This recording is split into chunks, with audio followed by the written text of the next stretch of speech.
This is America's starting five. If you have a problem figuring out whether you're for me or Trump, then you ain't black. Yeah. So listen, here are 4 non-black black people. I mean, that's a strange thing, you know.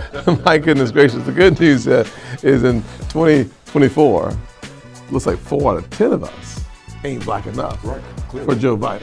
It's just, to me, it's sometimes frustrating as well as entertaining. Frustrating in that Democrats and Joe Biden get away with saying the darndest things and never held accountable by anyone for the things that they say are so salacious. Entertaining because that is funny. I mean, seriously to think that you can't be black. Old white dude telling me I can't be black if I don't vote for him. I've been black for a very long time. Long time. I've been black longer than you, though. You have been. I have been longer than you. You can't tell. Black the longest. You've been black the longest. Joe Biden saying if you don't vote for him, which means that you're not black, is like 2 fellows up here saying go Navy. We never have it. It's just not gonna happen. I mean, That would never happen. I'm not sure. Maybe it will. No. You sure? No, Senator. There's some things that are undeniable. There's some things you just don't say. My grandmother was a conservative. She may never have said the word conservative. She may never have voted for a conservative, but everything she taught me was conservative. We have this notion that somehow if you're poor, you cannot do it. Poor kids are just as bright and just as talented as white kids. Wealthy kids, black kids, Asian kids. No, I really mean it, but think how we think about it. We think, no, we're going to dumb it down. They can do anything anybody else can do, give it a shot. Here we go. Where do you start with that? So here's the thing. I don't think these are gaffes. I think Joe Biden is as serious as a heart. 100%. I think John, this is exactly 100%. what he thinks. Yes. The arrogance of these white liberals, condescending not just to African Americans, but to poor kids in general. Absolutely. That he's talking about a socio-economic divide. He's talking about us versus them. Correct. He's talking about elites against working class and poor people. And this can explain why a lot of their policies are beginning to move things away from where they're most needed.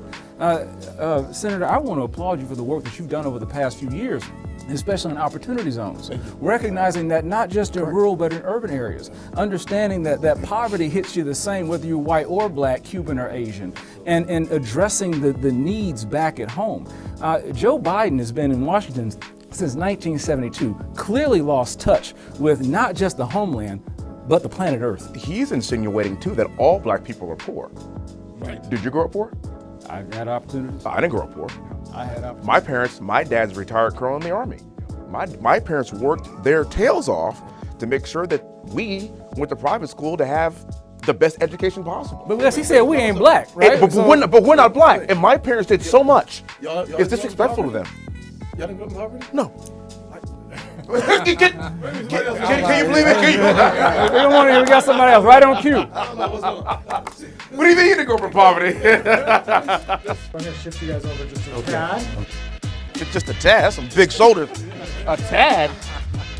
We're going to be off the table. If I'm not mistaken, the South Carolina is majority white, correct? Yeah, it's still. My district is a majority white district. You're Utah, it's majority white district, correct? Michigan, you're Florida. Is your district a majority white district? Well, how do we get here? Because I guess a lot of white people had to vote for us, right? So it wasn't it was not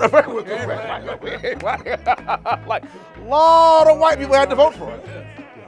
And I'd like to say that means that we've come a long way as a country, and we are literally being judged by the content of our character, not by the color of our skin. The fact that we're sitting here representing in white majority districts and states. And we're becoming a more perfect union, working on meritocracy. Yes, sir. People love merit. That's American. It's in our DNA.